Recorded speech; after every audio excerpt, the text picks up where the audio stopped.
அண்ணா, நம்முடைய பத்திரிகை அன்பர்களுக்கு எங்களுடைய காலை வணக்கத்தை தெரிவித்துக் கொள்கின்றோம். இன்று நாளை தமிழகம் முழுவதும் நம்முடைய பாரதிய ஜனதா கட்சியினுடைய தலைவர்கள் மாவட்ட அளவில் நம்முடைய மத்திய நிதியமைச்சர் அம்மா நிர்மலா சீதாராமன் அவர்கள் நாட்டு மக்கள் முன்பு வைத்திருக்கக்கூடிய பட்ஜெட்டை பற்றி பேச இருக்கின்றார்கள். இன்று கோயம்புத்தூரில் உங்களிடம் பேசிக் கொண்டிருக்கின்றோம். இந்த ஆண்டு பட்ஜெட்டு வழக்கம் போல இந்த நாட்டினுடைய வளர்ச்சியை உயர்த்துவதற்கான ஒரு பட்ஜெட்டாக அமைந்திருக்கிறது. இத்தனையோ ஆண்டுகளுக்கு பிறகு பட்ஜெட் என்பது ஞாயிற்றுக்கிழமை அன்னைக்கு மத்திய நிதி அமைச்சர் அவர்கள் நாட்டு மக்கள் முன்பு தாக்கல் செய்திருக்கின்றார்கள். தொழில்துறை மக்கள், சாதாரண மக்கள், மாத சம்பளம் வாங்குபவர்கள், வருமானம் வரி கட்டுபவர்கள், விவசாய பெருமக்கள், அனைத்து தரப்பு மக்களும் கூட இந்த பட்ஜெட்டை வரவேற்றிருக்கின்றார்கள். அதை பற்றி சுருக்கமாக அடுத்த ஒரு 10-15 நிமிடத்தில் இந்த பட்ஜெட்டினுடைய முக்கிய அம்சங்கள் என்ன, நாட்டினுடைய வளர்ச்சி எப்படி அடுத்த 25 ஆண்டுகளுக்கு திட்டமிட்டு கொடுத்திருக்கின்றார்கள் என்பதை நாம் பார்ப்போம். இந்தியா நம்ம எல்லோருக்கும் கூட தெரியும், கடந்த ஒரு 10 ஆண்டுகளாக, குறிப்பாக கடந்த ஒரு 3 ஆண்டுகளாக உலகத்தினுடைய வேகமாக வளரக்கூடிய பொருளாதார நாடாக மாறியிருக்கின்றோம். 7% மேலே நம்முடைய வளர்ச்சி இருக்கிறது. இந்த ஆண்டு, குறிப்பாக இந்த அடுத்த 3 மாத காலம் அது 8% எட்டும் என்ற நம்பிக்கையை எக்கனாமிக் சர்வே பட்ஜெட்டில் நாம் பார்த்திருக்கின்றோம். இன்றைக்கி நம்முடைய முக்கியமான நோக்கம், நிதியமைச்சர் அவர்கள் சொன்னது போல, ஒன்று இந்த நாட்டினுடைய வளர்ச்சியை தக்க வைப்பது மட்டுமல்ல, வேகப்படுத்த வேண்டும். அதே நேரத்தில் கர்த்தவ்யா என்கின்ற வார்த்தையை பயன்படுத்தியிருக்கின்றார்கள். 3 கடமை. என்ன கடமையை செய்யணும்னா, முதல் கடமை என்பது நாட்டினுடைய வளர்ச்சி இன்னும் வேகமாக இருக்கணும். இரண்டாவது, அந்த வளர்ச்சி என்பது எல்லா தரப்பட்ட மக்களுக்கும் வந்து சேர வேண்டும். மூன்றாவது, நாட்டு மக்களும் அந்த வளர்ச்சியில் பங்கெடுப்பதற்கு அவர்களுக்கு தேவையான ஊக்கத்தை கொடுக்க வேண்டும். இந்த 3ஐயும் மையப்படுத்தியும் இந்த பட்ஜெட் இருக்கிறது. 53,50,000 கோடி ரூபாய் இருக்கக்கூடிய மொத்த பட்ஜெட் அது. 53 lakh crore பட்ஜெட் அது. ஒரு ஆண்டும் கூட நாம் பார்த்து கொண்டிருக்கின்றோம், பட்ஜெட்டும் பெரிதாகி கொண்டிருக்கிறது. துறை ரீதியாக பார்க்க வேண்டும் என்றால், நம்முடைய பாதுகாப்புத்துறைக்கு 42% அதிகப்படுத்தி இருக்கின்றார்கள். பாதுகாப்புத்துறை போன ஆண்டு ரிவைஸ்ட் எஸ்டிமேட், அதாவது பட்ஜெட் போட்ட பிறகு எவ்வளோ பணம் செலவு பண்ணியிருக்காங்க அப்படிங்கிறத நம்ம ரிவைஸ்ட் எஸ்டிமேட் என்று சொல்லுவோம். அதுவும் பாராளுமன்றத்தின் முன்பு வைப்பார்கள். பாதுகாப்புத்துறை மினிஸ்ட்ரி ஆஃப் டிஃபென்ஸ்க்கு 5,53,688 கோடி ரூபாய் இருந்தது. இந்த பட்ஜெட்டில் நம்ம நிதியமைச்சர் அவர்கள் 7,84,000 கோடி ரூபாய் கொடுத்துருக்குறாங்க. அப்படின்னா 42% வளர்ச்சி. அதிலும் குறிப்பாக பாதுகாப்புத்துறையினுடைய உள்கட்டமைப்புக்கு 15% வளர்ச்சி. அதையும் அவர்கள் குறிப்பிட்டிருந்தார்கள். காரணம், ஆப்ரேஷன் சிந்தூர் இப்போ தான் நடந்து முடிந்திருக்கிறது. ஒரு பக்கம் சைனா, பாகிஸ்தான், பக்கத்தில் இருக்கக்கூடிய நாடுகள் எல்லாமே தன்னுடைய இராணுவ உற்பத்தியை பெருக்கி கொண்டிருக்கின்றார்கள். நிறைய முக்கியமான இராணுவ தளவாடங்களை வாங்கிட்டு இருக்கிறாங்க. அதனால் எப்பொழுதும் இல்லாத அளவுக்கு சரித்திர அளவில் பாதுகாப்புத்துறைக்கு 42% உயர்த்தியிருக்கின்றார்கள். அதே போல் ரோட் டிரான்ஸ்போர்ட் அண்ட் ஹைவேஸ் 8% உயர்வு, ரயில்வேஸுக்கு 10% உயர்வு, கல்வி 14% உயர்வு, சுகாதாரத்துறை ஹெல்த் அண்ட் ஃபேமிலி வெல்ஃபேர் 9% உயர்வு, ஹவுசிங் அண்ட் அர்பன் அஃபேர்ஸ் 50% உயர்வு, நியூ அண்ட் ரெனியூபிள் எனர்ஜி 30% உயர்வு, லேபர் அண்ட் எம்ப்ளாய்மெண்ட் 157% உயர்வு, மினிஸ்ட்ரி ஆஃப் பவர் எரிசக்தி 39% உயர்வு, உமன் அண்ட் சைல்டு டெவலப்மெண்ட் 16% உயர்வு. எந்த அடிப்படையில் பார்த்தாலும் கூட உள்கட்டமைப்புக்கு அதிக முக்கியத்துவம் கொடுத்திருக்கக்கூடிய பட்ஜெட்டாக இருக்கிறது. 12,20,000 கோடி ரூபாய் உள்கட்டமைப்புக்கு நம்முடைய நிதியமைச்சர் அவர்கள் ஒதுக்கி இருக்கின்றார். இந்த உள்கட்டமைப்புக்கு ஒதுக்கக்கூடிய நிதி என்பது ரொம்ப முக்கியமானது. தமிழகத்தில் இருக்கக்கூடிய பட்ஜெட்டையும் நம்ம பார்க்குறோம். குறிப்பாக திராவிட முன்னேற்ற கழகத்தினுடைய அரசு அது 4 லட்சம் கோடி ரூபாய் பட்ஜெட்டாக இருந்தாலும் கூட செலவினங்கள் அதிகமாகவும், கடனை கட்டுவதற்கு நாம் கொடுக்கக்கூடிய வட்டி அதிகமாகவும் இருக்கக்கூடிய பட்ஜெட்டாகத்தான் இருக்குது. அதில் குறிப்பாக கேபிட்டல் எக்ஸ்பெண்டிச்சர், உள்கட்டமைப்பு, வரக்கூடிய சந்ததிகளுக்கு நம்ம ரோடு கட்டக்கூடிய பில்டிங், போர்ட்டு, ஏர்போர்ட், அது கொடுக்கக்கூடிய பணம் எப்பொழுதுமே குறைவு தான் தமிழ்நாடு அரசனுடைய பட்ஜெட்டை பொறுத்த வரைக்கும். இன்றைக்கி மத்திய அரசு ஒரு ஆண்டும் கூட அதை உயர்த்திக்கிட்டே போகிறாங்க. போன ஆண்டு 11 லட்சம் கோடியாக இருந்தது. இந்த ஆண்டு 12,20,000 கோடி ரூபாயாக இந்த உள்கட்டமைப்புக்கான நிதியை ஒதுக்கி இருக்கின்றார்கள். இதில் முக்கியமாக தமிழக மக்கள், நம்முடைய சொந்தங்கள் கூர்ந்து கவனிக்க வேண்டியது, இந்த ஆண்டு இன்னொரு ஆண்டும் வித்தியாசமான ஆண்டும் கூட. காரணம், ஃபினான்ஸ் கமிஷனுடைய அறிக்கையை மத்திய அரசுக்கு எக்கனாமிஸ்ட் அரவிந்த் பனகிரியா அவர்கள் கொடுத்துருக்கிறாங்க. இந்த ஃபினான்ஸ் கமிஷன் என்பது ஒரு 5 ஆண்டும் கூட மாநில அரசுக்கும் மத்திய அரசுக்கும் இருக்கக்கூடிய நிதி பகிர்வை பற்றி பேசக்கூடிய ஒரு முக்கியமான அம்சம். ஸோ இன்னைக்கு நம்முடைய பாராளுமன்றத்தின் முன்பு பிப்ரவரி 1ஆம் தேதி வைக்கப்பட்டிருக்கக்கூடிய ஃபினான்ஸ் கமிஷனுடைய அறிக்கை என்பது அடுத்த 5 ஆண்டு காலம் மத்திய அரசுக்கும் மாநில அரசுக்கும் இருக்கக்கூடிய நிதி பகிர்வை பற்றி பேசக்கூடிய அறிக்கை.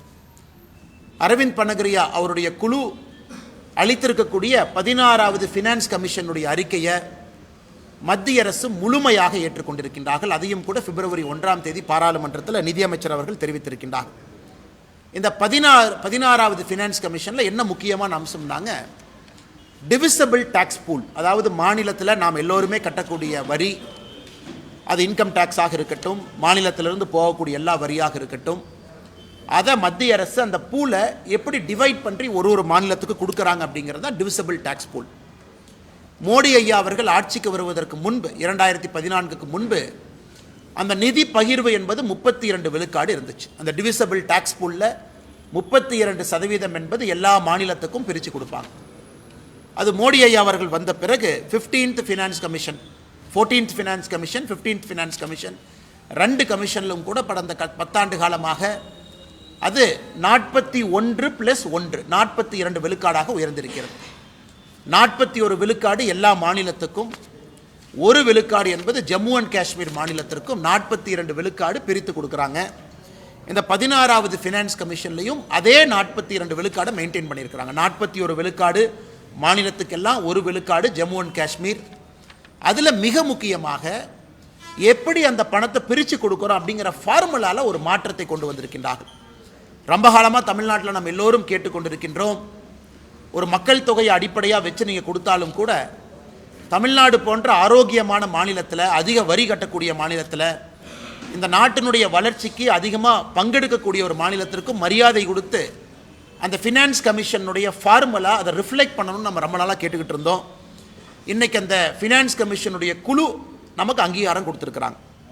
ஸோ இதற்கு முன்பு இருக்கக்கூடிய finance commission, 15th finance commission எடுத்துக்கிட்டிங்கன்னா, மக்கள் தொகை 1971, 2011 2 மக்கள் தொகை சென்சஸ் இருக்குது. அது 15th ஃபினான்ஸ் கமிஷன்லேருந்து 71 மக்கள் தொகை அவங்க விட்டுட்டாங்க. 2011க்கு மட்டும் வந்திருக்கிறாங்க. அது அட்வான்டேஜ் ஃபார் தமிழ்நாடு. 15 விழுக்காடு மக்கள் தொகைக்கும், ஒரு மாநிலத்தினுடைய ஏரியா எந்த அளவுக்கு விஸ்தாரம் நமக்கு இருக்குது, ஜாகிரபிக்கல் ஏரியா, அதற்கு 15 விழுக்காடு. குறிப்பாக ஒரு மாநிலத்தினுடைய ஆவரேஜ் ஜிஎஸ்டிபி, ஒரு மாநிலத்தினுடைய ஒரு வருமானம் என்பது எந்த அளவுக்கு பகிர்ந்திருக்கிறாங்க, பணக்காரங்களுக்கும் ஏழைக்கும் இருக்கக்கூடிய வித்தியாசம், அதற்கு 45 விழுக்காடு முக்கியத்துவமும், ஒரு மாநிலத்தில் எந்த அளவுக்கு ஃபாரஸ்ட் கவர் இருக்குது, எந்த அளவுக்கு இயற்கையை நாம் பாதுகாக்கின்றோம், அதற்கு 10%, டோட்டல் ஃபர்டிலிட்டி ரேட், நான் சொல்வது இதற்கு முன்பைய ஃபினான்ஸ் கமிஷன், அதுக்கு 12.5, டேக்ஸ் ஃபிஸ்கல் எஃபர்ட், எந்த அளவுக்கு நாம் டேக்ஸ் கட்டுறோம் 2.5. இன்றைக்கு அது முழுவதுமாக மாறி மக்கள் தொகைக்கு, இந்த 16 ஃபினான்ஸ் கமிஷனில் மக்கள் தொகைக்கு 17.5 விழுக்காடு, டெமோகிராஃபிக் பெர்ஃபார்மன்ஸ், அதாவது எந்த அளவுக்கு நாம் மக்கள் தொகையை கட்டுப்படுத்தி இருக்கின்றோம், எந்த அளவுக்கு நாம் டோட்டல் ஃபர்டிலிட்டி ரேட்டை 2.1 பக்கம் மெயின்டைன் பண்ணுறோம், அதற்கு 10%, ஒரு விஸ்தாரம் ஏரியாவுக்கு 10%, இயற்கை வளம் அதற்கு 10%, பெர் கேபிட்டா ஜிஎஸ்டிபி டிஸ்டன்ஸ், பணக்காரங்களுக்கும் ஏழைக்கு இருக்கக்கூடிய வித்தியாசம் 42.5%. மிக முக்கியமாக நாட்டினுடைய வளர்ச்சிக்கு ஒரு மாநிலம் எவ்வளவு கான்ட்ரிபியூட் பண்ணுறாங்க, அது 10% கொடுத்து இந்த 100% ஃபார்முலாவை ரிலீஸ் பண்ணியிருக்கிறாங்க.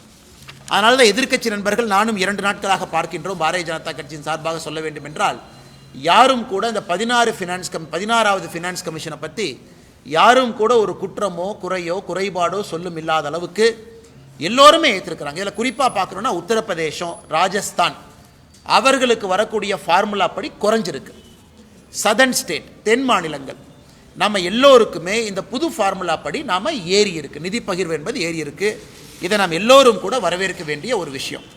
அதனால்தான் நிதி அமைச்சர் அவர்கள் நேற்று பட்ஜெட்டில் எல்லா மாநிலக்கும் கொடுக்கக்கூடிய உடனடி நிதி பகிர்வாக, அர்பன் லோக்கல் பாடி, பஞ்சாயத்து, மாநில அரசுக்கு வரக்கூடிய நிதி பகிர்வு 1,24,000 கோடி உடனடியாக இந்த பட்ஜெட்டில் அவங்க ரிலீஸ் பண்ணியிருக்கிறாங்க.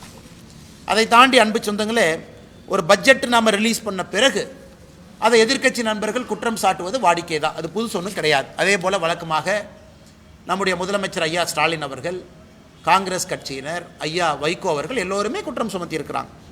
அந்த குற்றத்தில் எந்த அளவுக்கு ஆதாரபூர்வமான உண்மை இருக்குது அப்படிங்கிறது இந்த நேரத்தில் பார்ப்போம். இன்றைக்கி இந்த பட்ஜெட்டை பொறுத்த வரைக்கும் நிர்மலா சீதாராமன் அவர்கள் 7 ஃப்ரான்டியர் ஸ்ட்ராட்டஜிக் செக்டருக்கு முக்கியத்துவம் கொடுத்துருக்குறாங்க. 7 முக்கியமான விஷயத்துக்கு, முக்கியமான அம்சத்துக்கு அவங்க உடனடியாக அதற்கு ஒரு இம்பெட்டஸ், ஒரு புஷ் கொடுத்துருக்குறாங்க. அடுத்து வரக்கூடிய 20 ஆண்டுகளுக்கு இது சிறப்பாக இருக்க வேண்டும் என்று. அதன்படி நாம் பார்க்குறோம் அப்படின்னா, தமிழ்நாட்டை பொறுத்தவரை நமக்கு கொடுத்துருக்கக்கூடிய ஸ்ட்ராட்டஜிக் செக்டர்ஸ் என்ன முக்கியமான செக்டருக்கு நமக்கு அனுகூலம் இருக்கும். முதல் முக்கியத்துவம் எது கொடுத்துருக்காங்கன்னா பயோ ஃபார்மா கொடுத்துருக்குறாங்க. இன்றைக்கி நாம் வால்யூம்லேருந்து வேல்யூக்கு போகணும் அப்படிங்கிறக்காக நாம் இன்றைக்கி உலகத்தினுடைய ஜெனரிக் மெடிசனுடைய தலைநகரமாக இருக்கிறோம். இன்றைக்கி பயோ ஃபார்மா சக்தி அப்படிங்கிற ப்ரோக்ராமில் 10,000 கோடி ரூபாய் ஒதுக்கி இந்தியாவில் இருக்கக்கூடிய ஹைதராபாத், சென்னை போன்ற எல்லாமே இன்றைக்கி யாருக்கிட்ட எல்லாம் நாம் மருந்து துறையில் முன்னணியில் இருக்கிறோமோ இதை பயன்படுத்தி, பயோஃபார்மா சக்தியை பயன்படுத்தி நாம் இன்றைக்கி மேனுஃபேக்சரிங் ஹப்பை உருவாக்குவதற்கான முயற்சி எடுத்திருக்கிறாங்க. செமிகண்டக்டர் மிஷன் 1, இன்றைக்கி செமிகண்டக்டர் மிஷன் 2. இன்றைக்கி நம்முடைய படித்த இளைஞர்களுக்கு வேலை வாய்ப்பை உருவாக்கி கொடுக்கணும். செமிகண்டக்டர் மிஷனுக்கு 40,000 கோடி ரூபாய் கொடுத்துருக்குறாங்க. நம்ம வெறும் ஃபேப்ரிகேஷன் மட்டும் இல்லை, முழு இந்தியன் புரோட்டோக்கால் கம்ப்ளீட் ஸ்டாக் நம்ம பில்ட் பண்ண போகிறோம். அதற்கான மிஷின், அதற்கான உற்பத்தி, இதற்கு ஒரு இம்பார்ட்டன்ஸ் கொடுத்துருக்குறாங்க. 40,000 கோடி ரூபாய். Electronic component manufacturing scheme ECMS, எப்படி PLI ப்ரொடக்ஷன் லிங்க்ட் இன்சென்டிவில் தமிழ்நாடு முதல் மாநிலமாக இந்தியாவில் இருக்கும். ஆப்பிள் போன்ற பெரிய பெரிய நிறுவனங்கள் தமிழ்நாட்டுக்கு PIL மூலமாக வந்திருக்கிறாங்க, PLI மூலமாக. இன்றைக்கி இந்த ECMS மூலமாக அதற்கும் அடுத்து வரக்கூடிய எலக்ட்ரானிக்ஸ் கம்பெனியும் தமிழ்நாட்டை நோக்கி வரப்போகிறாங்க. அதற்கு 40,000 கோடி ரூபாய் ஒதுக்கியிருக்கிறாங்க. ரேர் எர்த் மேக்னெட் இன்றைக்கி சைனா கண்ட்ரோல் பண்ணுறாங்க. நம்ம ஓட்டக்கூடிய கார்லேருந்து எல்லாத்துக்குமே இன்றைக்கி ரேர் எர்த் மேக்னெட்ஸ் வேணும். மொத்தமாக ரேர் எர்த் என்று சொல்கிறோம்னா அரிதாக கிடைக்கக்கூடிய சில பொருட்கள், அதை light rare earth, heavy rare எர்த்துன்னு சொல்கிறாங்க. தமிழ்நாடு, ஆந்திரா, ஒரிசா இந்த 3 மாநிலங்கள், கர்நாடகா இந்த 4 மாநிலங்கள் இன்றைக்கி இந்தியாவில் அதிகமாக ரேர் எர்த் மினரல்ஸ் வச்சுருக்கக்கூடிய மாநிலமாக இருக்கிறோம். நமக்கு செப்பரேட்டாக ஒரு காரிடார் அமைச்சு கொடுத்துருக்குறாங்க. இதில் rare earth corridor, promotion, production எல்லாமே அதிகமாக செய்ய வேண்டும் என்று. கெமிக்கல் கூட நம்ம இம்போர்ட் தான் அதிகமாக பண்ணுறோம். அதற்காக ஒரு முக்கியத்துவம் கெமிக்கலுக்கு கொடுத்துருக்குறாங்க. Chemical park, dedicated chemical park 3 park announce பண்ணியிருக்கிறாங்க. எந்த மாநிலம் என்று சொல்லவில்லை, தமிழகம் போட்டி போட்டு நாம் அதை வாங்கணும். Tool room, equipment manufacturing, container இதையெல்லாம் உருவாக்குவதற்காக 10,000 கோடி ரூபாய் கொடுத்துருக்குறாங்க. டெக்ஸ்டைல் அடுத்த கட்டம் செல்வதற்காக மெகா டெக்ஸ்டைல் பார்க், சம்ரத் 2.0 இதுவும் தமிழ்நாட்டுக்கு பயன்படும். மிக முக்கியமாக MSME கோயம்புத்தூரில் நம்ம இருக்கிறோம். இன்றைக்கி சிறு குறு நிறுவனங்கள் வளர்ப்பதற்கு ஒரு பக்கம் நம்ம இத்தனை காலமாக கடன் கொடுத்துட்ருக்கோம். அவங்களுக்கு கடன் வருது, அதை அவங்க வாங்குறாங்க, பயன்படுறாங்க. இன்றைக்கி அவங்களுடைய மூலதனம், கேபிட்டல், ஈக்விட்டி அதற்கு கொடுப்பதற்காக இந்த பட்ஜெட்டில் முதலாக அதற்கு ஒரு 10,000 கோடி ரூபாய் ஒதுக்கியிருக்கிறாங்க. இப்போ ஒரு நிறுவனம் ஆரம்பிக்கணும், மூலதனத்திலேயே அரசு பங்கெடுப்பதற்காக ஈக்விட்டி இன்ஃபியூஷன் 10,000 கோடி. அதே போல் மைக்ரோ என்டர்பிரைஸ்க்கு மட்டும், மைக்ரோ மீடியம் அப்படின்னு நம்ம சொல்கிறோம், மைக்ரோ என்டர்பிரைஸ்க்கு மட்டும் 2,000 கோடி ரூபாய் ஒதுக்கியிருக்கிறாங்க. இது முக்கியமாக கொடுத்துருக்கக்கூடிய த்ரஸ்ட். இது நாம் எல்லோரும் புரிந்து கொள்ள வேண்டும். இதை தமிழ்நாடு முழுமையாக இதை பயன்படுத்தி அடுத்த கட்ட இளைஞர்களுக்கான வேலை வாய்ப்பை இது மூலமாக மட்டும்தான் உருவாக்க முடியும். Electronic component manufacturing scheme, rare earth scheme, chemical, textile park இதையெல்லாம் நம்ம செய்யணும். குறிப்பாக இந்த பகுதியில் இருக்கக்கூடிய விவசாய பெருமக்களுக்கு கோகனட் ப்ரொமோஷன் ஸ்கீம் அறிவிச்சிருக்கிறாங்க. இன்றைக்கி எல்லா தென்னை மரங்களுமே 30-40 ஆண்டுகள் தாண்டி இருக்கிறது, நோய்கள் வர ஆரம்பிச்சிருக்கு. இன்றைக்கி புதிதாக அவர்கள் தேங்காய் கன்று நடுவதற்கு 1 கோடி விவசாயிகள், அதை இருக்கக்கூடிய தென்னை மரத்தினுடைய உற்பத்தியை பெருக்குவதற்கு அல்லது புதிய தென்னங்கன்றை வாங்குவதற்கு 1 கோடி விவசாயிகளுக்கு இன்றைக்கி நம்ம கோகனட் ப்ரொமோஷன் ஸ்கீமை நாம் அறிவிச்சிருக்கிறோம்.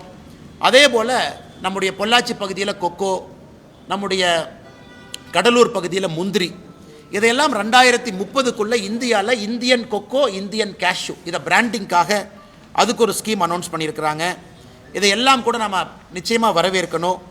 அதே நேரத்தில் மகளிர் சுயஉதவிக்குழு தமிழ்நாட்டில் அதிகமாக இருக்கிறோம். இன்றைக்கி மகளிர் சுயஉதவிக்குழுவை பொறுத்தவரை அவங்க சொந்தமாக கடை வைக்கணும், குழுவாக சேர்ந்து ஷீ மார்ட் என்கின்ற பேரில் அவங்க ஒரு கடை ஆரம்பித்து அதன் மூலமாக நீங்களும் நானும் போய் மகளிர் சுயஉதவிக்குழு பொருளை வாங்குவதற்காக ஷீ மார்ட் அப்படிங்கிற ஒரு புதிய ஒரு திட்டத்தையும் கூட கொண்டு வந்திருக்கிறாங்க. ஸ்டெம் இன்ஸ்டியூட்ஸ், ஒரு மாவட்டத்திற்கு ஒரு கேர்ள்ஸ் ஹாஸ்டல். தமிழ்நாட்டில் நமக்கு தெரியும், திராவிட முன்னேற்ற கழகம் நம்ம கேர்ள்ஸ் ஹாஸ்டல் ஆரம்பிச்சிட்டோன்னு சொல்லிட்டு இருக்கிறாங்க. அது நம்ம பத்திரிகை நண்பர்களுக்கு தெரியும். அதற்கான நிதி யார் கொடுக்குறாங்க, அதான் அதில் ஆச்சரியம். தமிழ்நாட்டில் திராவிட முன்னேற்ற கழகம் ஆரம்பித்து விளம்பரப்படுத்தக்கூடிய கேர்ள்ஸ் ஹாஸ்டலுக்கான நிதியும் மத்திய அரசு தான் கொடுக்குறாங்க. அதனால் இன்றைக்கி அந்த கேர்ள்ஸ் ஹாஸ்டல் இன்றைக்கி இந்தியா முழுவதுமே ஒரு மாவட்டத்திற்கு, குறிப்பாக ஸ்டெம் இன்ஸ்டியூட்டுக்கு ஒரு கேர்ள்ஸ் ஹாஸ்டலுக்கு கொண்டு போகிறாங்க. அது ரொம்ப முக்கியமான ஒரு விஷயம். இத்தனை செய்தும் கூட நேற்று நம்முடைய வைகோ அவர்கள் கோயம்புத்தூர் ஏர்போர்ட்டில் ஒரு பேட்டி கொடுத்துருந்தாங்க. ஐயா அவர்கள், இவங்க காற்றுல கோட்டை கட்டி கொண்டிருக்கின்றார்கள், எப்படி இந்தியாவுடைய வளர்ச்சியை பெருக்குவாங்க, எப்படி இந்த நாடு அடுத்த கட்டம் போகும்னு கேட்டிருந்தாங்க. இன்றைக்கி நாம் இவ்வளவு செய்தும் கூட 53 லட்சம் கோடி ரூபாய்க்கு ஒரு பட்ஜெட் போட்டும் கூட நம்முடைய டெப்ட் ஜிடிபி ரேஷியோ, அதாவது நம்முடைய கடனும் நம்முடைய ஜிடிபிக்கும் இருக்கக்கூடிய ரேஷியோ 55 விழுக்காடில் இருக்குது. இது ஒரு ஆரோக்கியமான விழுக்காடு. அதே போல் நம்முடைய ஃபிஸ்கல் டெபிசிட், வரவுக்கும் செலவுக்கும் இருக்கக்கூடிய அந்த கேப், ஃபிஸ்கல் டெபிசிட்டும் 4.3% இருக்குது. இவ்வளவு செய்தும் கூட ஒரு ஆரோக்கியமான ஒரு சூழ்நிலையை நாம் உருவாக்கி இருக்கிறோம். இது எல்லாம் கூட நம்ம நிச்சயமாக மத்திய அரசு, அம்மையார் நிர்மலா சீதாராமன் அவர்கள் இந்த நேரத்தில் அவர் கொடுத்திருக்கக்கூடிய பட்ஜெட்டை நாம் பாராட்டி வரவேற்கின்றோம். காரணம், எல்லா தரப்பட்ட மனிதர்களுக்கும் இது ஒரு ஆரோக்கியமான பட்ஜெட். விவசாய பெருமக்களாக இருக்கட்டும், கோயம்புத்தூர் போன்ற மாநகரம், மதுரை போன்ற மாநகரம், தூத்துக்குடி போன்ற நகரத்தில் இருக்கக்கூடிய சிறு குறு தொழில் நிறுவனங்களாக இருக்கட்டும், அடுத்த கட்டம் செல்வதற்காக இருக்கட்டும், இது வரவேற்க வேண்டிய பட்ஜெட். ஆதிச்சநல்லூர் அடுத்து மிக முக்கியமாக இந்தியாவில் 15 ஆர்கியாலஜிக்கல் சைட், அதாவது பழம்பெரும் நம்முடைய தொல்பொருள் இருக்கக்கூடிய பகுதி, அதை டெவலப் பண்ணி ஒரு எக்ஸ்பீரியன்ஷியல் கல்ச்சரல் சென்டராக, ஒரு லேசர் ஷோ, ஒரு நல்ல மியூசியம், நிறைய குழந்தைகள் நம்முடைய பாரம்பரியத்தை பற்றி கற்றுக்கொள்வதற்காக அதற்கு ஒரு பெரிய நிதியை ஒதுக்கியிருக்கிறாங்க. Immersive storytelling facility. ஏன்னா இன்றைக்கி நீங்கள் பார்த்தீங்கன்னா தமிழ்நாட்டில் நம்முடைய சொந்தங்கள் யாராவது, கலைஞர் ஐயாவுடைய மியூசியம் சென்னையில் இருக்குது, அது போய் பார்த்தீங்கன்னா ஒரு சிறந்த மியூசியம், ஒரு state of the art, 4D 5D. ஆனால் தன்னுடைய தந்தையார் அவர்களுக்கு நம்முடைய முதலமைச்சர் அவர்கள் அவ்வளவு நிதி போட்டு ஒரு கலைஞர் மியூசியத்தை அடுத்த கட்டத்துக்கு எடுத்துகிட்டு போயிருக்காங்க. நாங்கள் வரவேற்கிறோம். தமிழ்நாட்டினுடைய முதலமைச்சர் எல்லாம் போய் பார்க்கணும், என்ன செஞ்சுருக்காருன்னு பார்க்கணும். ஆனால் மற்ற இடத்துக்கு அதை கொண்டு போகலை. இன்றைக்கி மத்திய அரசு ஆதிச்சநல்லூருக்கு நம்ம அதை கொண்டு வர்றோம். அதே போல் state of the art museum நம்ம கொண்டு வர்றோம். அது நிச்சயமாக பல பேர்த்துக்கு பயன் பெறும். அன்பு சொந்தங்களே, இதையெல்லாம் தாண்டி ரயில்வே துறையை பொறுத்தவரை மிக முக்கியமாக 2-3 விஷயங்கள் உங்களுக்கு சொல்லணும். 2026-27 ஒரு சரித்திர ஆண்டு ரயில்வேவை பொறுத்த வரைக்கும் தமிழ்நாட்டுக்கு 7611 கோடி ரூபாய் ஒதுக்கியிருக்கிறாங்க. இதை ஒரு பெர்ஸ்பெக்டிவில், ஒரு உதாரணத்துக்கு சொல்லணும்னா, யூபி அரசு காங்கிரஸ் ஆட்சியினுடைய கடைசி பட்ஜெட் அவங்க போட்டப்ப தமிழகத்திற்கு மொத்தமாக 2009 14 வரை கடந்த 5 ஆண்டுகள் அவங்களுடைய கடைசி 5 ஆண்டுகளில் 879 கோடி கொடுத்துருந்தாங்க. ஆனால் இந்த ஒரு ஆண்டில் மட்டும் ரயில்வே பட்ஜெட்டு 7611 கோடி. இன்றைக்கி தமிழ்நாட்டில் எவ்வளவு ரயில்வே வேலைகள் நடந்து கொண்டிருக்குன்னு கேட்டிங்கன்னா 35,701 கோடி ரூபாய் வருமானமான வேலைகள் நடந்து கொண்டிருக்கிறது. 77 ஸ்டேஷனை அமிர்த் ஸ்டேஷனாக இன்றைக்கி டெவலப்மெண்ட் போயிட்டுருக்கு. அதுக்கு 3147 கோடி ரூபாய். 18 ரயில்வே ஸ்டேஷனை முழுமையாக நம்ம வேலையை முடிச்சிருக்கோம். சிதம்பரம், மன்னார்குடி, போலூர், மணப்பாறை, சின்னசேலம் வரைக்கும். பொள்ளாச்சி ஜங்ஷன் ஃபேஸ் 2 வேலைகள் நடந்து கொண்டிருக்கிறது. வந்தே பாரத் தமிழ்நாட்டில் 9 பேர் வந்தே பாரத்தினுடைய சர்வீஸ் இருக்குது. அமிர்த் பாரத் 9 பேர் இருக்குது. இன்றைக்கி அடுத்த கட்டம் ரயில்வே எடுத்துகிட்டு போயிருக்கிறாங்க. 16 லட்சம் கோடி ரூபாய் ஒதுக்கியிருக்கிறாங்க. ஹை ஸ்பீட் ரயில் நெட்வொர்க்கு 16 லட்சம் கோடி. இன்றைக்கி நாம் வேறு யூரோப்பிய நாடுகளுக்கெல்லாம் போகிறோம். அதிகமாக மக்கள் மிக வேகமாக ரயில்வே செய்கையில் போகிறாங்க. எப்படி ரயில்வேயை மாடர்னைஸ் பண்ணி அதை எலக்ட்ரிஃபிகேஷன் பண்ணி அப்புறம் நாம் வந்தே பாரத், அமிர்த் பாரத் கொண்டு இன்றைக்கி அடுத்த கட்டத்தை நோக்கி இந்தியா நகருது. 16 லட்சம் கோடி ரூபாய் இந்தியா முழுவதும் ஒதுக்கி அதில் குறிப்பாக 2 லைன் நமக்கு ஹைஸ்பீட் நெட்வொர்க் கிடைக்குது. சென்னை டு பெங்களூர் ஒரு லைன், சென்னை டு ஹைதராபாத் ஒரு லைன். சென்னை பெங்களூர் இந்த ஹைஸ்பீட் நெட்வொர்க் வந்த பிறகு 1 மணி நேரம் 13 நிமிஷத்தில் சென்னையிலிருந்து பெங்களூருக்கு நம்மால் இந்த ட்ரெயினில் போக முடியும். ஸ்பீடு கிட்டத்தட்ட 300 கிலோமீட்டரை தாண்டி, 320 கிலோமீட்டரை தாண்டி பெர் ஹவர் இந்த ஸ்பீடு இருக்கும். அதே போல் சென்னை ஹைதராபாத், அதுவும் ஒரு முக்கியமான ஒரு தடம். 3 மணி நேரத்திற்கு கீழே சென்னை ஹைதராபாத் அந்த ரயில் சேவை ரயில்வே ஸ்பீட் நெட்வொர்க் அதை கொண்டு வர்றாங்க. இது நம்ம நிச்சயமாக வரவேற்கணும். நிறைய இளைஞர்கள் மிக வேகமாக ஒரு தலைநகரிலிருந்து இன்னொரு தலைநகரத்துக்கு போயிட்டு வருவதற்கான ஒரு சாத்தியக்கூறுகள் இருக்குது. மொத்தமாக இதற்கு மட்டுமே ஒதுக்கி இருக்கக்கூடிய பணம் என்பது 16 லட்சம் கோடி ரூபாய். இது அடுத்து வரக்கூடிய பல ஆண்டுகளில் இந்த திட்டம் நடக்கும். இன்னொரு மகிழ்ச்சியான செய்தி, நேற்று இரவு 11 மணிக்கு நம்முடைய பிரதமர் திரு நரேந்திர மோடி ஐயா அவர்கள் ஒரு நல்ல ஒரு செய்தியை நாட்டு மக்களுக்கு கொடுத்துருக்குறாங்க. குறிப்பாக நம்முடைய கொங்கு பகுதிக்கு நல்ல செய்தி. இந்தியாவிற்கும் அமெரிக்காவுக்கும் இழுபறியாக இருந்த இந்த வர்த்தக ஒப்பந்தம் என்பது நேற்று இரவு அது முழுமை பெற்றிருக்கிறது. நம்முடைய பிரதமர் நரேந்திர மோடி ஐயா அவர்கள் தன்னுடைய எக்ஸ் பக்கத்தில் இதை பற்றி பதிவு செஞ்சுருந்தாங்க. இன்னைக்கு காலையில் மத்திய அரசும் கூட செய்திக்குறிப்பு வெளியிட்டிருக்கிறாங்க. முதல்ல ட்ரம்ப் அவர்கள் 25% நமக்கு வரி விதித்தாங்க. அதன் பிறகு ரஷ்யாட்ட ஆயில் வாங்குறோன்னு சொல்லிட்டு இன்னொரு 25% விதித்தாங்க. மொத்தமாக இந்தியாவுக்கும் அமெரிக்காவுக்கும் 50% டேரிஃப் போட்டிருந்தாங்க. நேற்று பேச்சுவார்த்தைக்கு பிறகு இந்தியாவுக்கும் அமெரிக்காவுக்கும் வரி விதிப்பு என்பது 18% டேரிஃபுக்கு வந்திருக்கு. ஸோ 18% டேரிஃப் இந்தியாவுக்கும் அமெரிக்காவுக்கும். அதை நேற்று ட்ரம்ப் அவர்களும் நம்முடைய இந்திய நாடும் ஒத்துக்கிட்டாங்க. இது ஏன் 18%னாங்க, இன்றைக்கி அமெரிக்கா விதிச்சிருக்கக்கூடிய வரி விதிப்பு அக்ராஸ் த வேர்ல்டு பார்த்தீங்கன்னா எல்லா நாடுகளுமே 18% மேலே தான் இருக்கிறாங்க. வியட்நாம் 18% மேலே, சைனா இன்னும் டீல் அவங்க கன்க்ளூட் பண்ணல, அமெரிக்காவுடைய பக்கத்து நாடுகள் நெய்பர்ஸ் அவர்களும் 18% மேலே இருக்கிறாங்க. சில நாடுகளுக்கு ட்ரம்ப் அவர்கள் 18% கொடுத்துருக்குறாங்க. இன்றைக்கி இந்தியாவுக்கும் அவர்கள் 18% கொடுத்துருப்பது நம்முடைய தொழில்துறை மத்தியிலிருந்து அன்சர்டனிட்டி இன்னைக்கு போயிடுச்சு. குறிப்பாக திருப்பூர் பகுதி, ஈரோடு பகுதி, கரூர் பகுதியில் எக்ஸ்போர்ட் செய்யக்கூடியவங்க, ஹோம் டெக்ஸ்டைல் நிறைய விஷயங்கள் செய்யக்கூடியவங்க, பனியன் செய்யக்கூடியவங்க ஒரு அன்சர்டனிட்டி இருந்துச்சு கடந்த 3 மாத காலமாக. செய்வோமா மாட்டோமான்னு. இன்றைக்கி அது 18% அது வந்திருக்கு. அதனால் நிச்சயமாக இது வரவேற்க வேண்டிய ஒரு விஷயம். அதே நேரத்தில் ட்ரம்ப் அவர்கள் ஆயிலை பற்றியெல்லாம் பேசியிருக்காங்க. அதுக்குள்ள நான் போக விரும்பலை. அதிகாரப்பூர்வமாக நம்முடைய இந்திய அரசு என்ன சொல்கிறாங்களோ அதை மட்டும்தான் இங்கே என்னால் பகிர முடியும். அதனால் நிச்சயமாக 18% டேரிஃப் என்பது இந்த சூழ்நிலையில் வரவேற்கப்பட வேண்டிய ஒன்று. இன்றைக்கி இந்தியா உலகத்தினுடைய மைய ஒரு நாடாக மாறிக்கொண்டிருக்கிறது. இப்போ தான் ஐரோப்பிய யூனியன் நாடுகள் 22 நாடுகளோடு ஒரு வர்த்தக ஒப்பந்தத்தை நம்ம கொண்டு வந்திருக்கின்றோம். அது நண்பர்களுக்கு தெரியும், 2007 பேசி கொண்டிருக்கக்கூடிய வர்த்தக ஒப்பந்தம். அது 2013 சஸ்பெண்ட் ஆன ஒரு ஒப்பந்தம். அது 2019 மறுபடியும் ரீஸ்டார்ட் ஆன ஒரு ஒப்பந்தம். இன்றைக்கி 2026 நம்ம அதை கன்க்ளூட் பண்ணியிருக்கிறோம். அதுவும் குறிப்பாக நம்முடைய கொங்கு பகுதிக்கு ஒரு மிகப்பெரிய ஒரு வாய்ப்பாக நாங்கள் பார்க்கின்றோம். மிகப்பெரிய வாய்ப்பாக பார்க்கின்றோம்.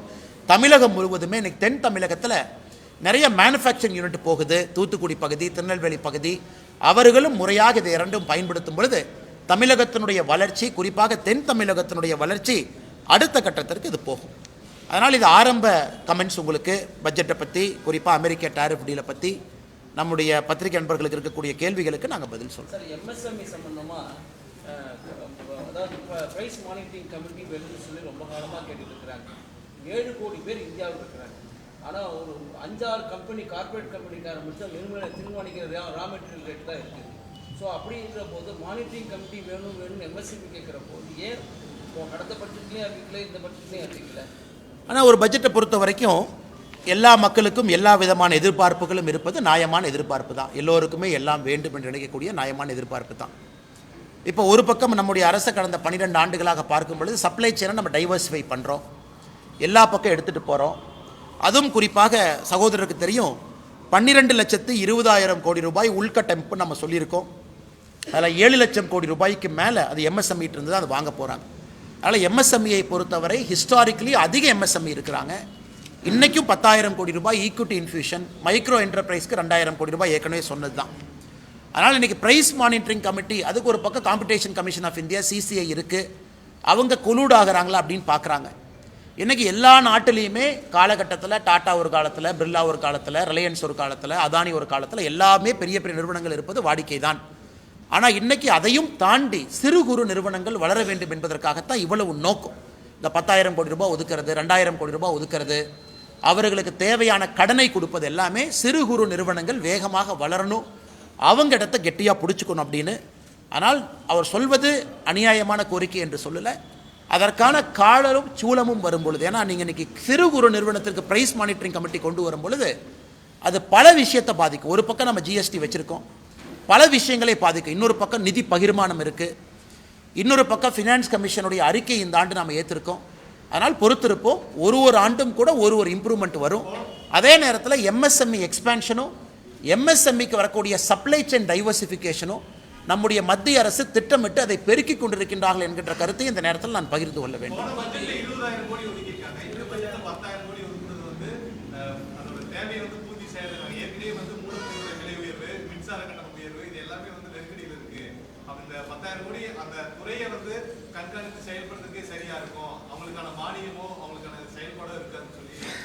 ஆனால் நம்ம எம்எஸ்எம்இக்கு கொடுக்கக்கூடிய கடன் என்பது எந்த விதத்திலும் கூட அது குறையலை, அது வழக்கம் போல் அது வந்துக்கிட்டே தான் இருக்குது. இந்த ஆண்டு நாம் கொடுத்திருப்பது 10,000 கோடி ரூபாய் ஈக்விட்டி இன்ஃபியூஷன். அதாவது நான் ஒரு கம்பெனி ஆரம்பிக்கிறேன், 100% என்னுடைய காசை போட்டு நான் ஆரம்பிக்கிறேன், அல்லது என்னால் பணம் போட முடியலன்னா நான் 40% டெப்டாக வாங்குகிறேன், பேங்க்கில் போய் கடன் வாங்குகிறேன். இந்த பட்ஜெட்டில் முதலாக நாம் சொல்லியிருப்பது 10,000 கோடி ரூபாயும் நீங்கள் போடக்கூடிய மூலதனத்தில் மத்திய அரசு பங்கேற்கும் என்று சொல்லியிருக்கின்றோம். இது முதல் முறையாக ஈக்விட்டி இன்ஃபியூஷன், அதாவது கடன் கிடையாது, அவர்கள் போடக்கூடிய மூலதனத்தில் அவர்களோடு மத்திய அரசும் ஈக்விட்டி போடுது. இது அமெரிக்காவில் ட்ரம்ப் வந்த பிறகு கவர்மெண்ட்டே ஒரு ஸ்டேக் எடுக்கிறாங்க. ஆனால் நிச்சயமாக இது முதல் முறை. மற்றபடி எம்எஸ்எம்இக்கு நம்ம கொடுக்கக்கூடிய சலுகைகள், எம்எஸ்எம்இக்கு கொடுக்கக்கூடிய புஷ், இந்த 12 லட்சம் கோடியில் கூட 7 லட்சம் கோடி ரூபாய்க்கு மேலே உள்கட்டமைப்பு எம்எஸ்எம்இட்டு இருந்தால் நம்ம அதை வாங்க போகிறோம். அது எப்பொழுதுமே எம்எஸ்எம்இயின் பக்கம் அரசு இருக்குது, அதில் எந்த மாற்று கருத்தும் இல்லை. அதே நேரத்தில் எலக்ட்ரிக் பில் போயிடுச்சு. ஒரு பக்கம் மத்திய பிரதேசில் எம்எஸ்எம்இ இருக்கும் பொழுது ஒரு யூனிட் ₹1 கொடுக்குறாங்க. ஆனால் தமிழகத்தில் திராவிட முன்னேற்ற கழகத்தினுடைய ஆட்சியில் ஒரு யூனிட் எவ்வளோன்னு உங்களுக்கும் தெரியும், ₹5, ₹6, ₹7 போயிட்டே இருக்கு. ஆனால் மாநில அரசும் குற்றம் சுமத்துவதை விட நாங்கள் என்ன செஞ்சுருக்கிறோம் அப்படின்னு மாநில அரசு யோசிக்கணும். நம்ம ஊரில் எம்எஸ்எம்இ தலைநகராக தமிழ்நாடு இருந்துகிட்டு இருக்கணும்னா மாநில அரசு என்ன முக்கியத்துவம் கொடுத்துருக்கோம். ஆனால் நிச்சயமாக எம்எஸ்எம்இயை பொறுத்தவரை அடுத்த கட்டம் எடுத்து செல்வதற்கான பட்ஜெட்டாக மட்டும்தான் இந்த பட்ஜெட் அமைஞ்சிருக்கு. குறிப்பாக எம்எஸ்எம்இ நண்பர்களுக்கு இன்னொன்று நம்ம சொல்லிக்கொள்ள விரும்பிக்கிறோம். இந்தியா ஐரோப்பிய யூனியன் டீல் அது எம்எஸ்எம்இக்கு பெனிஃபிட் ஆகும். இந்தியா அமெரிக்கா டீல் எம்எஸ்எம்இக்கு பெனிஃபிட் ஆகும். நாம் வந்த பிறகு மத்திய நாடுகளோடு, குறிப்பாக மிடில் ஈஸ்ட் கண்ட்ரீஸோடு நம்ம டீல் போட்டிருக்கோம். கொரியா, ஜப்பானோடு நம்ம எக்கனாமிக் கோஆப்ரேஷன் அக்ரிமெண்ட் கொண்டு வந்திருக்கோம். கனடாவோடு கொண்டு வந்திருக்கிறோம். இது எல்லாமே இங்கே இருக்கக்கூடிய எம்எஸ்எம்இ அடுத்த கட்டம் செல்லும் பொழுது மட்டும்தான் அவங்களுக்கு பயன் கிடைக்கும். அதற்கான முயற்சியும் நம்முடைய அரசு எடுத்துக்கொண்டிருக்கிறது.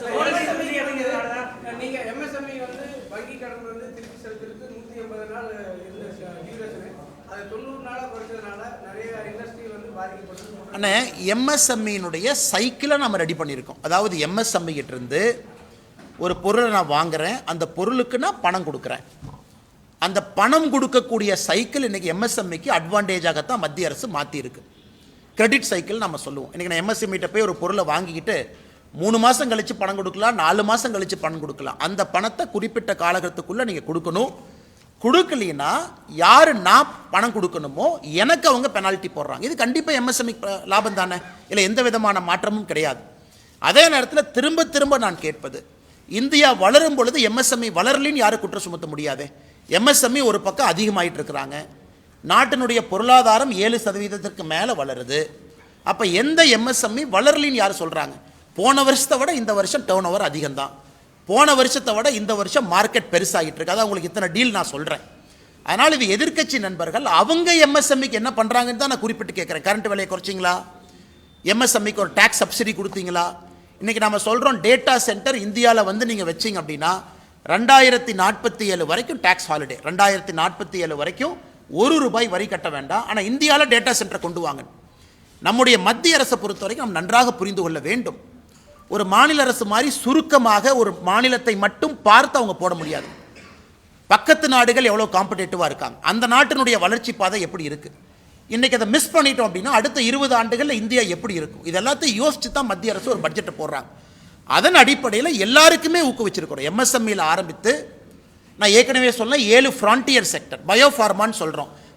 நான் உங்களுக்கு தெரியும் 10,000 கோடி ரூபாய் ஒதுக்கி இருக்கும். அது எம்எஸ்எம்இ பயன்பெறாதுங்களா? எலக்ட்ரானிக் காம்பனன்ட் மேனுஃபேக்சரிங் ஸ்கீம் 40,000 கோடி ரூபாய் ஒதுக்கி இருக்கும். எம்எஸ்எம்இக்கு ஆர்டர் வராதா? கோயம்புத்தூரில் 100% வரும். இதை மாநில அரசு எப்படி பயன்படுத்துகிறாங்க? ஒரு Mitra park, PM Mitra park, textile park மாநில அரசு சண்டை போட்டு விருதுநகருக்கு கொண்டு போனாங்க. திருச்சுழி பக்கத்தில் கொண்டு போனாங்க நிதியமைச்சர் அவர்கள், திருச்சுழி தொகுதின்னு. இன்றைக்கி அந்த மித்ரா பார்க் எங்கே இருக்குது? நானே உங்கள் மாநில அரசின் மீது ஒரு குற்றம் சுமத்துறேன். அதை ஆப்ரேஷனலைஸ் பண்ணிட்டீங்களா? 25,000 பேத்துக்கு அங்கே வேலை வாய்ப்பை உருவாக்கி இருக்கணும். விருதுநகர் பக்கத்தில் பண்ணிட்டீங்களா? இல்லை. போட்டி போட்டு எடுத்துகிட்டு போகிறீங்க. அடிக்கல் நாட்டுறக்கே 1 வருஷம் எடுத்துக்கிறீங்க. இவ்வளவு காலம் தாழ்ந்த ஒரு விஷயத்தை நீங்கள் செஞ்சீங்கன்னா இன்றைக்கி 3 கொடுக்குறாங்க, கெமிக்கல் ஃபெசிலிட்டி 3 ஹப் கொடுக்குறாங்க. அதையும் பிளக் அண்ட் ப்ளே மாடல் போட்டி போட்டு தான் வாங்கணும். எப்படி பிஎம் மித்ரா பார்க்க போட்டி போட்டு மத்திய அரசுக்கிட்ட சேலஞ்ச் மாடலில் வாங்கணுமோ, இன்றைக்கி இந்த 3 கெமிக்கல் ஹப்பை கொடுக்குறாங்க, அதையும் போட்டி போட்டு வாங்கணும். அதற்கெல்லாம் இந்த மாநில அரசு தயாராக இருக்கிறாங்களா? இவ்வளவு பணம் வருது, இதையெல்லாம் முழுமையாக தமிழ்நாட்டினுடைய வளர்ச்சிக்கு பயன்படுத்துகிறாங்களா அப்படிங்கிற குற்றச்சாட்டையும் இந்த நேரத்தில் வைக்க வேண்டிய கடமையும் கட்டாயமும் எங்களுக்கு இருக்கு. அடுத்து உங்கள்கிட்ட வரேன். மின்சார சம்பந்தமா சொன்னீங்க சார், ₹1 மற்ற மாநிலத்தில் கறந்து கொடுக்காங்க, அவங்க இன்னும் தொழிலில் வளர்ச்சி அடையலை, நம்ம தமிழ்நாடு வளர்ச்சி அடைஞ்சிட்டு இருக்கு. அப்படிங்கிறப்ப அந்த டிஃபரன்சியேஷன் நீங்க எப்படி அண்ணே, நீங்க தமிழ்நாட்டினுடைய பட்ஜெட் 4 லட்சம் கோடி ரூபாய்க்கு போடக்கூடிய பட்ஜெட்டை பாருங்கண்ணா. நான் நண்பர்கிட்ட கேட்கக்கூடிய ஒரே ஒரு கேள்வி, உள்கட்டமைப்புக்கு தமிழ்நாடு அரசு எவ்வளவு கொடுத்துருக்குறாங்க சதவீதம் அடிப்படையில்? இன்றைக்கி நாம் 53 லட்சம் கோடி பட்ஜெட்டில் 12 லட்சம் கோடி உள்கட்டமைப்பு கொடுத்துருக்கோம். ஆல்மோஸ்ட் இன்றைக்கி நாம் 25% தாண்டி போயிட்டுருக்கிறோம். நல்லா யோசிச்சு பாருங்கள், 25% தாண்டி உள்கட்டமைப்பு மட்டுமே அந்த பணத்தை போடுறோம். ஆமாம், இந்திய அரசும் கடன் வாங்கியிருக்கு, இந்திய அரசும் வட்டி கட்டணும், அதையும் செஞ்சாகணும். பென்ஷன் கொடுக்கணும், அதையும் செஞ்சாகணும். ஒரு டிபார்ட்மெண்ட்டுக்கும் பணம் கொடுக்கணும், அதையும் செய்யணும். இன்றைக்கி தமிழ்நாடு அரசை பொறுத்தவரை இன்றைக்கி தமிழ்நாடு அரசு போடக்கூடிய பட்ஜெட்டு உள்கட்டமைப்பு கிடையாது. கடன் வாங்கி 10 லட்சம் கோடி வாங்கியாச்சு. ஒரு ஆண்டும் கட்ட வேண்டிய தொகை அதிகம், கட்ட வேண்டிய வட்டி அதிகம். ஏன்னா இன்றைக்கி தமிழ்நாடு பட்ஜெட்டை பற்றி நான் பேசலை, இதை தமிழ்நாடு பட்ஜெட் போட்ட பிறகு நம்ம ப்ரெஸ் மீட்டில் தெளிவாக பேசுவாங்கண்ணா. அப்போ எந்த விதமான கரண்ட் சப்சிடி கொடுக்கலாமே, ஏன் கொடுக்க மாட்டாங்க? அவ்வளவு சப்சிடி கொடுக்கக்கூடிய தமிழ்நாடு அரசு தொழில்துறை வளரும், அதன் மூலமாக 4 பேர்த்துக்கு வேலை கிடைக்கும், கொடுக்கலாமே, ஏன் கொடுக்க மாட்டாங்க? மத்திய அரசு, மத்திய பிரதேஷ், உத்தரப்பிரதேசை பற்றி நம்ம பேசுகிறோம். அவங்க ₹1 கொடுக்குறாங்க, கரெக்டு. இங்கிருந்து எத்தனை பேர் போகிறாங்க? எத்தனை பேர் இங்கிருந்து புதுசாக எக்ஸ்பான்ஷன் அங்கே போகிறாங்க? எத்தனை பேர் தமிழ்நாட்டிலேருந்து குஜராத்துக்கு போய் செமிகண்டக்டர் யூனிட் போட்டிருக்கிறாங்க? அதையெல்லாம் ஏன் இங்கே பண்ணலை? அதே போல் இவர்கள் நடத்துவது வெறும் காட்சி பொருள் மட்டும்தான். 4 பேர் உட்காந்துக்கிறாங்க, வந்தாங்கிறாங்க. 3 நாள் கழித்து அதே கம்பெனி இன்றைக்கி ஆந்திராவுக்கு போகுது. விசாகப்பட்டினம் உலகத்தினுடைய டேட்டா சென்டராக மாறிட்டு இருக்கு. ஏன் அது சென்னை மாறி இருக்கக்கூடாது? கூகுள் ஏன் விசாகப்பட்டினம் போச்சு, ஏன் அது சென்னையில் இருக்கக்கூடாது? அதனால் பட்ஜெட் என்பது எல்லா மாநிலத்திற்கும் பொதுவாக ஒரு ஆப்பர்ச்சுனிட்டி கொடுத்துருக்குறாங்க. அதுவும் இன்றைக்கி ஃபினான்ஸ் கமிஷனை பற்றி முதலமைச்சர் ஒரு பாராட்டினாவது கொடுத்துருக்கணும்ல. 16வது ஃபினான்ஸ் கமிஷன் இன்றைக்கி இவ்வளோ விஷயங்கள் நாங்கள் கேட்டோம். நானும் கேட்டேன், நீங்களும் கேட்டீங்க, போன வருஷம் முதலமைச்சரும் கேட்டார். அதாவது நல்லா பெர்ஃபார்ம் பண்ணக்கூடிய மாநிலத்துக்கு மரியாதை கொடுத்துருக்குறாங்க. உத்தரப்பிரதேசனுடைய நிதி பகிர்வு குறைச்சிருக்கிறாங்க, ராஜஸ்தானுடைய நிதி பகிர்வு குறைச்சிருக்கிறாங்க. அதை பாராட்டி ஒரு அறிக்கை வந்துச்சா? இல்லை, மத்திய அரசு எல்லாருக்கும் பொதுப்படையாக இருக்கிறாங்க, அடுத்த 5 ஆண்டு காலம் நிதி பகிர்வு 2026லேருந்து 31 வரைக்கும் பாருங்கள், சதர்ன் ஸ்டேட்ஸுக்கு இம்ப்ரூவ் பண்ணியிருக்கிறாங்க, 10% 10% கான்ட்ரிபியூஷன் டு ஜிடிபி கொடுத்துருக்காங்க. எதுவுமே இல்லை, வெறும் குற்றம் மட்டுமே. காலையிலிருந்து இரவு வரை குற்றம் மட்டுமே சுமத்திக்கிட்டு இருந்தால் எப்படி? அந்த பக்கம் ஆந்திர பிரதேசம் பாருங்கள், எப்படி அவர் சந்திரபாபு நாயுடு எப்படி அருமையாக பேசி அவர் மாநிலத்துக்கான வேலையை வாங்கிக்கிறாங்க. அதனால் தான் எங்களுக்கு நம்பிக்கை இருக்கிறது, 2026 ஏப்ரலுக்கு பிறகு வரக்கூடிய தேசிய ஜனநாயக கூட்டணி நம்முடைய அரசு அடுத்த 5 ஆண்டு காலம் மத்திய அரசினுடைய பலனை முழுமையாக பயன்படுத்தி தமிழ்நாடு அடுத்த கட்ட வளர்ச்சி பாதையில் எடுத்து செல்வார்கள் என்கின்ற முழு நம்பிக்கை நமக்கு இருக்கு.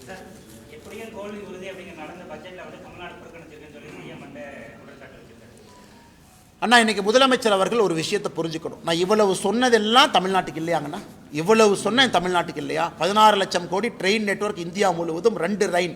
எந்த மாநிலத்துக்கு 2 லைன் கொடுத்துருக்காங்கன்னு பாருங்கண்ணா. 2 லைன் கொடுத்துருக்குறோம், முக்கியமாக 2 லைன். இவ்வளவு பணங்கள் நான் சொல்லிக்கிட்டே வர்றேன். ஃப்ரான்டியர் செக்டர் இவ்வளவு பணம் கொடுத்துருக்கோம். இவ்வளவு கொடுத்த பிறகும் கூட தமிழ்நாட்டை வஞ்சிக்கிறாங்கன்னு முதலமைச்சர் சொன்னாங்கன்னா ஒரு அரசியல் மட்டும்தானே செய்கிறார். ஆனால் இன்றைக்கி முதலமைச்சர் அவர்கள் கடைசி ஒரு 60 நாட்கள் அவங்க ஆட்சியில் இருக்கிறாங்க. என்ன வேணாலும் சொல்லட்டும், மக்கள் பார்க்குறாங்க. மக்கள் இந்திய நாட்டினுடைய வளர்ச்சியும் அதில் தமிழகம் அந்தளவுக்கு வளர்ந்துருக்கா அப்படின்னு அவங்க பார்க்குறாங்க. இன்றைக்கி ஒரு பக்கம் டிஆர்பி ராஜா அவர்கள் சொல்கிறாங்க, எங்களுடைய போட்டி மற்ற மாநிலங்கள் கிடையாது, ஐரோப்பிய நாடுகளோட போட்டி போடுறோங்கிறார். தமிழ்நாடு மாநிலம், நாங்கள் ஐரோப்பிய நாடு தான் எங்கள் போட்டி. வரவேற்க வேண்டிய விஷயம், அந்த அம்பிஷன் இருக்கட்டும். ஆனால் ஐரோப்பிய நாடுகளோட போட்டி போடுறவங்க ஸ்டாட்டிஸ்டிக்ஸை கொடுங்க. எந்த ஐரோப்பிய நாடுக்கு பக்கத்தில், அதாவது வளர்ந்த ஐரோப்பிய நாடுக்கு பக்கத்தில் வந்திருக்கிறீங்க? எந்த அளவுக்கு அடுத்த கட்ட வேலை வாய்ப்பை உருவாக்கி இருக்கிறீங்க? எதுவுமே இல்லை. இன்னைக்கு சும்மா பேச்சுக்காக அவர்கள் பேசி கொண்டிருக்கின்றார்கள். மக்கள் 2 பக்கத்தையும் பார்க்குறாங்க, நம்ம பட்ஜெட்டையும் பார்க்குறாங்க. இன்னைக்கு இன்கம் டேக்ஸ், இதற்கு முன்பு மிகப்பெரிய சலுகை நம்ம கொடுத்துருக்கோம். 12 லட்சம் ரூபாய் வரைக்கும் யாருக்கு வருமானம் இருக்கோ அவர்களுக்கு நாம் 0 டேக்ஸ் பண்ணியிருக்கோம். அதனால தான் இந்த பட்ஜெட்டில் இன்கம் டேக்ஸ் நம்ம கை வைக்கல. ஏன்னா ஒரு பட்ஜெட்லும் இன்கம் டேக்ஸ் ஸ்லாப் மாறும், அதே ஒரு பேசும் பொருள். ஒரு அரை மணி நேரம் இன்கம் டேக்ஸை பற்றி பேசுவோம். இந்த வருஷம் இன்கம் டேக்ஸ் ஏன் பேசும் பொருள் இல்லை என்றால், மத்திய அரசு இதற்கு முன்பு இன்கம் டேக்ஸ்னுடைய ஸ்லாபை ரீஜெக்ட் பண்ணியிருக்கிறாங்க. புதிய இன்கம் டேக்ஸ் ஆக்ட், இன்னும் எளிமையான ஆக்ட் 1 ஏப்ரல் 2026 நடைமுறைக்கு வருது. இது எல்லாம் கூட ஆரோக்கியமான விஷயம். அதை நான் பேசலை. ஏன்னாங்கன்னா இந்த பட்ஜெட்டில் அது இல்லை, இதற்கு முன்பே நாம் அதை செஞ்சிட்டோம்.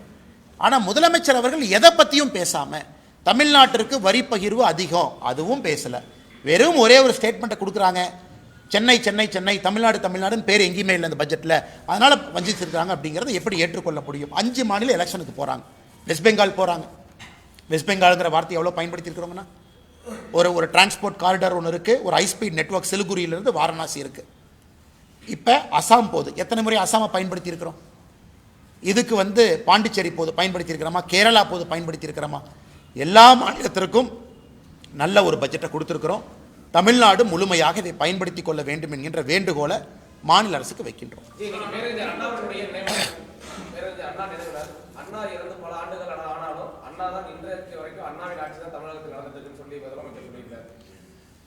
பேரறிஞர் அண்ணா அவர்கள் மிக முக்கியமான தலைவர். 1967 ஆட்சிக்கு கிடைத்தது 2 ஆண்டுகளாக இருந்தாலும் கூட ஒரு கொள்கை பிடிப்பான தலைவர், அதில் எந்த மாற்று கருத்து இல்லை. அவர் திராவிட கழகத்திலிருந்து டிஎம்கே எவ்வளோ பேலன்ஸ் பண்ணி போனார். ஒரு கடவுள் மறுப்பு கொள்கையிலிருந்து ஒன்றே குலம் ஒருவனே தேவன் என்கின்ற அடிப்படையில் எல்லோரையும் அரவணைத்து போன ஒரு மனிதர். ஆனால் இன்றைக்கி அண்ணாவுடைய ஆட்சிக்கும் டிஎம்கே ஆட்சிக்கு என்னங்க அண்ணா சம்பந்தம் தெரியாமல் நான் கேட்குறேன். அண்ணாவுடைய குடும்பம் எங்கே இருக்கிறாங்க யாருக்குமே தெரியாது. அண்ணாவுடைய பேர குழந்தைகள் எங்கே இருக்கிறாங்க யாருக்குமே தெரியாது. இன்றைக்கி அதே அண்ணா ஆட்சியை நாங்கள் பின்பற்றோம்னா இது எப்படி இருக்குனாங்கன்னா, அந்த மாடு மேலே காக்கா உட்காரும், நல்ல பசுமாட்டு மேலே காக்கா உட்காரும். இந்த பசுமாட்டு மேலே இருக்கக்கூடிய உணியெல்லாம் அந்த காக்கா கொத்தி கொத்தி சாப்பிடும். அந்த மாதிரி அண்ணா என்கின்ற நல்ல பசுமாடு மேலே உட்கார்ந்துருக்கக்கூடிய காக்காவாகத்தான் இன்றைக்கி டிஎம்கேவனுடைய ஆட்சி இருக்குது. மக்களை பிடுங்கி சாப்பிடக்கூடிய ஆட்சியாக. அண்ணாவுடைய குடும்பம் எந்த அரசியல் பக்கமே வரல. இவருடைய தந்தையார், அதன் பிறகு இவருடைய மகன், இன்னைக்கு இவருடைய பேரை எல்லாமே அண்ணாவுடைய வழியை நாங்கள் பின்பற்றோம்னு சொன்னால் எப்படி ஏற்றுக்க முடியும்? யார் ஏற்றுக்குவாங்க? அண்ணா இதில் கரப்ஷன் இருந்துச்சு 65லேருந்து 67 இல்லை, இன்னைக்கு கரப்ஷன் இருக்குது. அண்ணா அவர்கள் காலத்தில் இவ்வளவு மக்கள் ஒரு சித்தாந்தத்தையே வெறுக்கக்கூடிய அளவில் இன்னைக்கு எப்படி ஆச்சுனாங்கன்னா, டிஎம்கே மேலே இருக்கக்கூடிய வெறுப்பு திராவிட சித்தாந்த வெறுப்பாக மாறி இருக்கிறது. நல்ல அரசியலை கூர்ந்து கவனிச்சோம் அப்படின்னா, எனக்கு திராவிட முன்னேற்ற கழக ஆட்சியின் மீது இருக்கக்கூடிய வெறுப்பு திராவிட சித்தாந்தத்தின் மீது இருக்கக்கூடிய வெறுப்பாக இது மாறி இருக்கிறது. அதெல்லாம் அந்த எலெக்ஷனில் தெரியுங்கன்னா, ஓட்டில் நீங்கள் பார்க்கும்போது தெரியும். எந்த சம்பந்தமும் இல்லை, சும்மா பிறந்த நாள் அன்னைக்கு அவங்க அண்ணாவை நினச்சிக்கலாம், பேரறிஞர் அண்ணாவுக்கு மாலை போடலாம், ஒரு 4 நல்ல விஷயத்தை சொல்லலாம். ஒரு டிஎம்கே மினிஸ்டரை கூப்பிட்டு ரூமை சாத்திட்டு கையில் ஒரு பேப்பரை கொடுத்து அண்ணாவை பற்றி 10 லைன் எழுதுனா யாருக்கு எழுத தெரியாது. நீங்கள் ரூமை சாத்திட்டு ஒரு டிஎம்கே மினிஸ்டர் உள்ள உட்கார வச்சுட்டு பேப்பர் பேனாவை கொடுத்து அண்ணாவை பற்றி 10 எழுதுங்க அப்படின்னு. அந்த 10ல் எத்தனை நீங்கள் ஃபாலோ பண்ணுறீங்க? இன்றைக்கி வேணால் பரிச்சை வச்சு பாருங்கள், யாருக்குமே தெரியாது.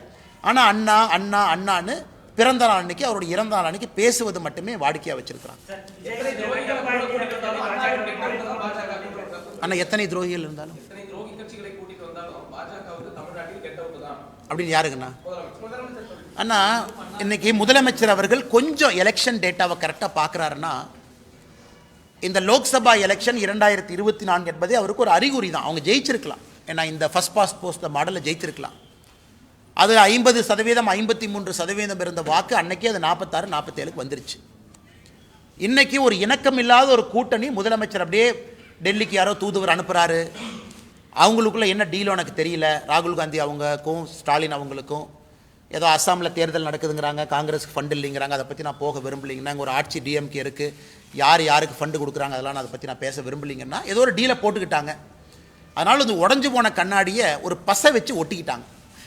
அந்த பசை வச்சு ஒட்டின கண்ணாடி தூக்கிட்டு சுற்றிட்டு இருக்கிறாங்க. அந்த கண்ணாடியில் முகம் பார்த்தா எப்படிங்கண்ணா இருக்கும்? அதனால் கனிமொழி அவர்கள் சிறப்பாக இருக்குது. ஒரு காங்கிரஸினுடைய மாநில தலைவர் எப்படின்னா, ஒரு கட்சியிலிருந்து ஒருத்தரை சஸ்பெண்ட் பண்ண முடியாத அளவுக்கு ஒரு காங்கிரஸினுடைய தமிழகத்தினுடைய மாநில தலைவர் சுற்றிட்டு இருக்கார். ஏங்க உங்கள் கட்சிக்கு எதிராக ஒருத்தர் பண்ணார், உங்கள் கட்சிக்கு எதிராக திரு விஜய் அவர்களை போய் சந்திச்சார், ஆக்ஷன் எடுத்தீங்களா? டெல்லிக்கு எழுதிட்டேன். இதுதான் தமிழ்நாட்டுக்கு வேண்டாம். ஒரு சஸ்பெண்ட் பண்ணுறதுக்கு கூட டெல்லிக்கு போகணுமா? ஒரு சஸ்பெண்ட் பண்ணுறதுக்கு கூட அது மல்லிகார்ஜுன கார்கே அவங்க பார்க்கணுமா? அப்படி இருக்கக்கூடிய காங்கிரஸ் கட்சியை தான் நாங்கள் அடிமை கட்சின்னு சொல்கிறோம். எதுக்கு அடிமை கட்சினா, ஒரு கட்சியில் இருக்கக்கூடிய ஒரு தொண்டனை கூட சஸ்பெண்ட் பண்ண முடியல, அதுக்கும் டெல்லிக்கு போகணும்னா என்ன கூட்டணி வச்சிருக்கிறாங்க? எப்படி அந்த கூட்டணி விளங்கும்? எப்படி அந்த கூட்டணி ஜெயிக்கும்? எப்படி அந்த கூட்டணிக்கு மக்கள் ஓட்டு போட போகிறாங்க? ஆனால் நிச்சயமாக அவங்க என்ன வேணாலும் சொல்லட்டும், கெட் அவுட்டுன்னு சொல்லட்டும், கெட்டுன்னு சொல்லட்டும், இந்த முறை தேசிய ஜனநாயக கூட்டணி கெட்டுன்னு தான், அதில் எந்த மாற்று கருத்தும் இல்லை.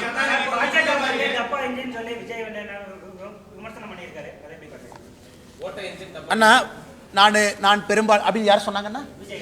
ஓகே அண்ணா, நான் விஜய் அவர்களை பொறுத்தவரை நான் என்னோட கமெண்ட் எப்பவுமே மாறலிங்கன்னா, அரசியலுக்கு வந்திருக்கிறாரு, வரவேற்கிறோம், மக்கள் முன்னாடி இருக்கட்டும், அவர் எல்லாம் பேசட்டும், இவிஎம் மிஷின் பதில் சொல்லும்.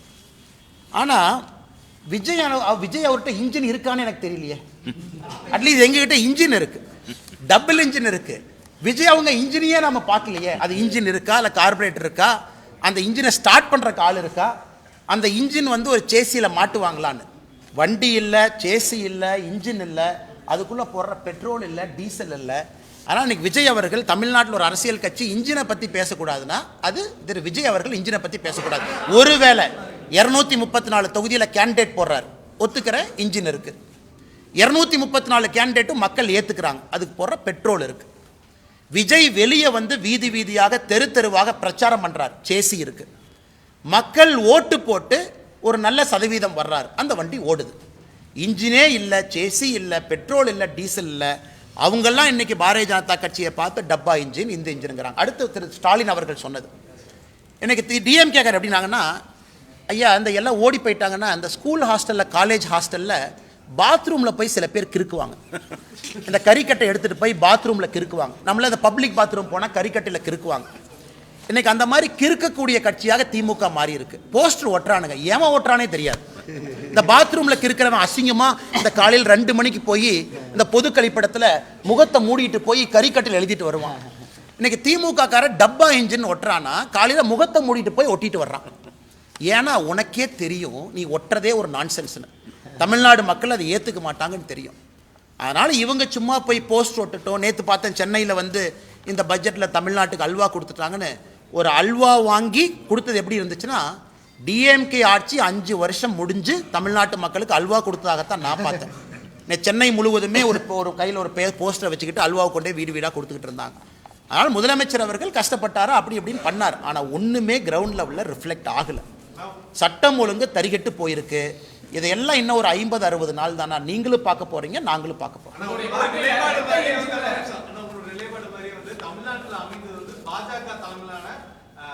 கூட்டணி தான் அப்படின்னு சொல்லிட்டு ஒரு 6 மாதம் முன்பு நீங்க அந்த பேரே சொல்லாம சொல்லிட்டு தேசிய தமிழ்நாடு கூட்டணி தான். அதே வந்து விஜய் வந்து சொல்லியிருக்காரு அப்படிங்கிற போது அந்த அமைப்பு தான் இருக்கா தமிழ்நாட்டில். அண்ணா ஒரு விஷயத்தை புரிஞ்சுக்கணுங்கண்ணே, நாங்கள் எல்லாமே ஒரு கட்சியினுடைய தொண்டர்கள். விருப்பு வெறுப்பு இருந்தாலும் கூட எங்களுடைய தலைவர்கள் முடிவு செய்த பிறகு நாங்கள்லாம் களத்தில் பாடுபடுறோம். தமிழகத்தில் இருப்பது அனைத்து இந்திய அண்ணா திராவிட முன்னேற்ற கழகம் தலைமையிலான தேசிய ஜனநாயக கூட்டணி. இந்த எலெக்ஷனுக்கு போகிறோம். இதற்கு முந்தைய முதலமைச்சர், இன்றைய முதலமைச்சருடைய வேட்பாளராக இருக்கக்கூடிய அண்ணன் எடப்பாடி பழனிசாமி அவர்கள் தலைமையில் நாங்கள் போகிற காலத்துக்கு இதை நம்முடைய தலைவர்கள் எல்லாம் முடிவு பண்ணிட்டாங்க. எதுக்கு பிரச்சாரம் நடந்தாச்சு, கீழே எங்கள் தொண்டர்கள் வீதி வீதியாக தெரு தெருவாக வேலை பார்க்குறாங்க. இன்றைக்கி விஜய் அவர்கள் எப்படின்னாங்கன்னா, நான் ஏற்கனவே சொன்னாங்கன்னா நான் தேவையில்லாமல் ஒரு குற்றம் சுமத்த விரும்பல. அரசியலுக்கு வந்திருக்கிறாங்க, பண்ணிட்டோம். ஆனால் இன்னைக்கு பேசும் பொழுது அவருக்கு என்னென்னா, மக்கள் கைத்தட்டணும், விசில் அடிக்கணும், அவங்க வந்து ஏதாச்சும் ஆரவாரமாக பேசணும். அதற்காகத்தான் விஜய் அவர்களுடைய பேச்சு இருந்ததாகத்தான் நான் பார்க்குறேன். அது ரொம்ப சப்ஸ்டன்ஸாக மக்களை சிந்திக்க வைக்கிற அளவுக்கு, எதற்காக நான் இத்தனை கட்சிகளை தாண்டி உங்களுக்கு ஓட்டு போடணும், உங்கள் பாலிசி என்ன, உங்கள் ப்ரோக்ராம் என்ன, நீங்கள் தமிழ்நாட்டுக்கு என்ன செய்ய இதுவரைக்கும் செய்யாதது என்ன செய்ய போகிறீங்க அப்படிங்கிறத நான் பார்க்கலிங்கண்ணா. ஸோ விசிலுக்காக, ஒரு கைத்தட்டலுக்காகத்தான் விஜய் அவர்கள் பேசினாங்க. அதில் தான் அந்த கூட்டணியை பற்றி பேசினதாக மட்டும்தான் நான் பார்க்குறேன். அதில் ஒரு சப்ஸ்டன்ஸும் ஒரு டெப்த்தும் தமிழ்நாட்டு மக்களை சிந்திக்கக்கூடிய விதத்தில் இருந்ததாக நான் பார்க்கல. அதனால் அதை அப்படியே கடந்து நாம் போயிடலாம். எல்லோருக்குமே தெரியும், 4 பேர் 4 சொல்லத்தான் செய்வாங்க. அதை பற்றி எங்களுக்கு கவலை இல்லை. சமமான கல்வி, டாஸ்மாக் எதிர்ப்பு, இந்த தேர்தல் அதில் முக்கியத்துவம் கொடுமா பாஜகவோட தேர்தல்? அண்ணா இன்னைக்கு எங்களுடைய முன்னாள் மாநில தலைவர், முன்னாள் ஆளுநர் அக்கா தமிழிசை அவர்கள் தமிழ்நாடு முழுவதுமே இன்னைக்கு சுற்றுப்பயணம் செய்ய இருக்கிறாங்க. அந்த குழுவோடு மக்களுடைய எண்ணங்களை பிரதிபலிக்கக்கூடிய வகையில் வண்டிகள் இன்னைக்கு எல்லா மாவட்டத்துக்கு போயிருக்கு. அதில் மக்கள் இன்னைக்கு அந்த பெட்டியில் போட போகிறாங்க என்ன வேணும். நாங்கள் உறுதியாக இருக்கின்றோம், ஒரு ஆரோக்கியமான தமிழ்நாட்டை எடுத்துகிட்டு போகணும். அதே நேரத்தில் இன்றைக்கி அனைத்து இந்திய அண்ணா திராவிட முன்னேற்ற கழகம் அவங்க ஒரு தேர்தல் அறிக்கையை கொண்டு வர போகிறாங்க. பாரதிய ஜனதா கட்சியினுடைய தேர்தல் அறிக்கை இது சம்பந்தப்பட்ட தலைவர்கள் கலந்து பேசி அதை வெளியே கொண்டு வரணும். அது என்னுடைய இலாக்கா இல்லை, என்னுடைய சப்ஜெக்ட் இல்லை. நான் இன்னைக்கு பேசுகிறது பட்ஜெட்டை பற்றிங்கன்னா அந்த இலாக்கா அந்த சப்ஜெக்ட் பேசுகிறதுக்கு நயினார் அண்ணன் இருக்கிறாங்க, தமிழிசை அக்கா இருக்கிறாங்க. அதனால் அவர்கள் பதில் சொல்வார்கள். இது எப்படிப்பட்ட எனக்கு ஒரு தனிப்பட்ட முறையில் ஒரு கனவு இருக்குது. கட்சியின் அடிப்படையில் ஒரு தனிப்பட்ட மனிதனுடைய கனவெல்லாம் கட்சியினுடைய அறிக்கையில் வருவதற்கான சாத்தியக்கூறுகள் இருக்காது. அது இருப்பதற்கான வாய்ப்பும் இல்லை நடைமுறை அரசியலில். அதனால் 2026 தேர்தல் அறிக்கையை பொறுத்தவரை ஒரு கட்சி அலையன்ஸை லீட் பண்ணுறாங்க. மற்ற கட்சிகள் தேர்தல் அறிக்கையை தயாரிக்கும் பொழுது பிரச்சனை இல்லாத அளவுக்கு அந்த அறிக்கை இருக்கணும். அதெல்லாம் பக்குவப்பட்ட தலைவர்கள் இருக்கிறாங்க. அதை அவர்கள் முறையாக கொண்டு வருவாங்க. அந்த சம்பந்தப்பட்ட தலைவர்கள்ட்ட நீங்கள் அந்த கேள்வியை கேட்குமாறு அன்போடு கேட்டுக்கொள்ளுங்கள். இன்னைக்கு வந்து அண்ணன் கேள்வியை கேட்குறாங்க.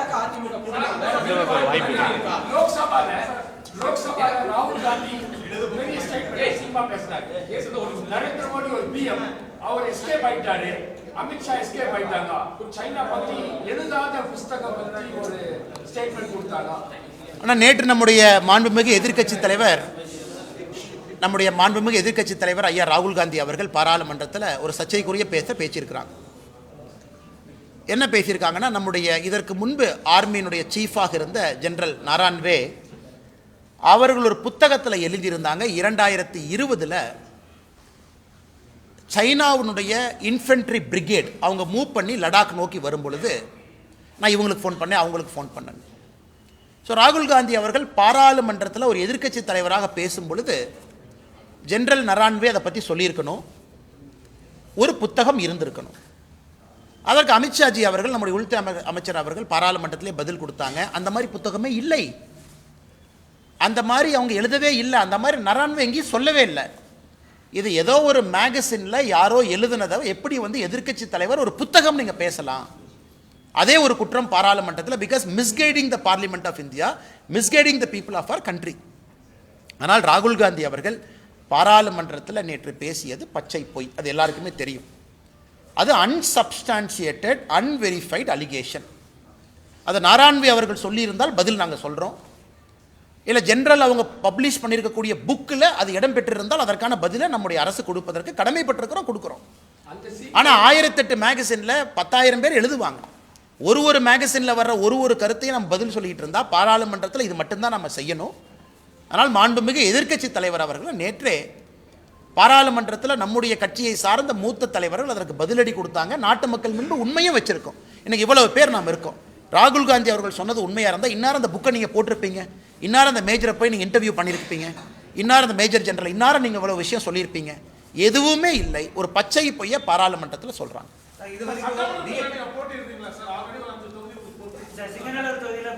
ஆனால் நான் வந்து நம்முடைய கட்சி தலைவர்கள் நயினார் அண்ணா அவர்களுக்கு நான் வேண்டுகோள் விடுத்திருக்கின்றேன். இந்த நேரத்தில் வந்து கொஞ்சம் என் தந்தையாரனுடைய உடல்நிலை அவரை பார்த்துக்கணும். அதனால தான் அதிகமாக இன்றைக்கி கோயம்புத்தூர் பகுதியில் இருக்கேன். அப்பா அவங்க கொஞ்சம் டயாலிசிஸில் இருக்காங்க. I have to take care of him. என்னுடைய முதல் கடமை அது. அதனால் இன்றைக்கி அந்த அடிப்படை வேலைகள் என்னால் செய்வதற்கான சாத்தியக்கூறுகள் இல்லை. என்னால் அதிகமாக ட்ராவல் பண்ண முடியாதுங்கிற வேண்டுகோளை வச்சுருக்கிறேன். கட்சியும் அதை ஏற்றுக்கிட்டு வேறு பொறுப்பாளர்களை ரீஅலோகேட் பண்ணுவாங்க. அதே நேரத்தில் பாரதிய ஜனதா கட்சி அடுத்து பிரச்சாரம் வேறு என்ன சொல்கிறாங்களோ அதற்கு நான் தயாராக இருக்கின்றேன், என்ன செய்யணும் அப்படின்னு.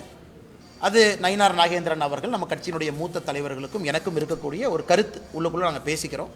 அதனால் கட்சிக்கு என்ன வேலை செய்யணும், கூட்டணிக்கு என்ன வேலை செய்யணும், நிற்கக்கூடிய பாரதிய ஜனதா கட்சியினுடைய வேட்பாளர்களுக்கு என்ன வேலை செய்யணும், நம்முடைய கூட்டணி கட்சி அனைத்து இந்திய அண்ணா திராவிட முன்னேற்ற கழகம் உட்பட எல்லா கட்சிகளுக்கும் என்ன வேலை செய்யணும்னு கட்சி சொல்லுதோ அந்த வேலையை செய்வோம்.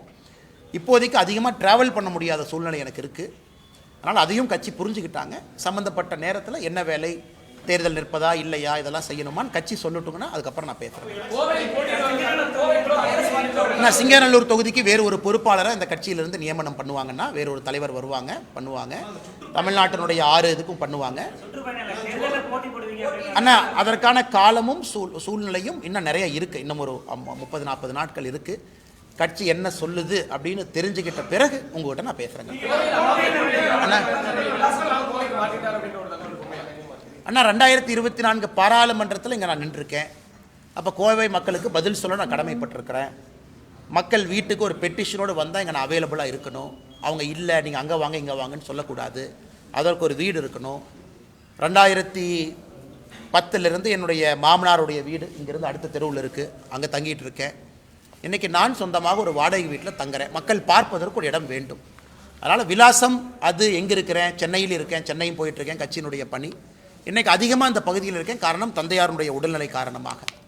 அதனால் தேர்தலில் அடுத்து என்ன பண்ணுவீங்க, எங்கே நிற்பீங்க, இதை பண்ணுவீங்களா, அதை பண்ணுவீங்களா, டெல்லி போவீங்களா, இதை பண்ணுவீங்களா, எதுவுமே எனக்கு தெரியாது. கட்சி என்ன சொல்லுதோ அந்த நேரத்தில் உங்கள்கிட்ட நான் பேசுகிறேன்.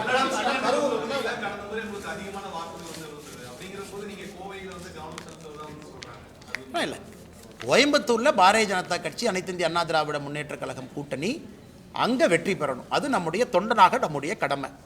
இங்கே நமக்கு ஒரு சிட்டிங் எம்எல்ஏ இருக்கிறாங்க, கோயம்புத்தூர் தெற்கு தொகுதியில் வானதி ஸ்ரீனிவாசன் அவங்க இருக்கிறாங்க. அவர்கள் மறுபடியும் கட்சி அக்காவை நில்லுங்கன்னு சொல்லும் பொழுது அக்கா வெற்றி பெற்று மறுபடியும் பெரிய அளவில் அவங்க போகணும், இன்னும் அதிகமான மெஜாரிட்டியோடு போகணும். அதெல்லாம் எங்களுடைய கடமை. அதே நேரத்தில் பாராளுமன்ற தேர்தல், இதற்கு முன்பு வேறு வேறு காலகட்டத்தில் பாரதிய ஜனதா கட்சியினுடைய வளர்ச்சி, இதெல்லாமே அனைத்து இந்திய அண்ணா திராவிட முன்னேற்ற கழகத்தினுடைய சட்டமன்ற உறுப்பினர்கள் நிறையா இருக்கிறாங்க. அதனால் இந்த பகுதி முழுவதுமே தேசிய ஜனநாயக கூட்டணி வெற்றி பெற வேண்டும். அதான் எங்களுடைய அடிப்படை நோக்கம். இல்லை இண்டிவிஜுவல் அம்பிஷன், தனிப்பட்ட ஒரு எண்ணம் அப்படிங்கிறது இங்கே கிடையாது. 2026 பொறுத்த வரைக்கும் அது தெளிவாக இருக்குது. யார் முதலமைச்சர் ஆகணும் தெளிவாக இருக்குது, கட்சி யாருக்காக வேலை பார்க்குது தெளிவாக இருக்குது, அகில இந்திய தலைவர்கள் என்ன சொல்லியிருக்கிறாங்க அதுவும் தெளிவாக இருக்குது. அதற்காக நாங்கள் எல்லோரும் வேலை பார்க்குறோம். ஆனால் சாரி உங்கள் கேள்வி. ஆனால் கட்சி தொண்டர்களை பொறுத்தவரை அண்ணாமலையும் ஒரு தொண்டன் தான், கட்சி தொண்டர்களோடு இணைந்து பணிபுரியணும். அதனால் என்ன கட்சி சொல்லுதோ கேட்பதற்கு நாம் கடமைப்பட்டிருக்கிறோம். அதனால் இன்னும் ஒரு மாதம் சரியான நேரத்தில் உங்கள்கிட்ட பேசுகிறேங்க.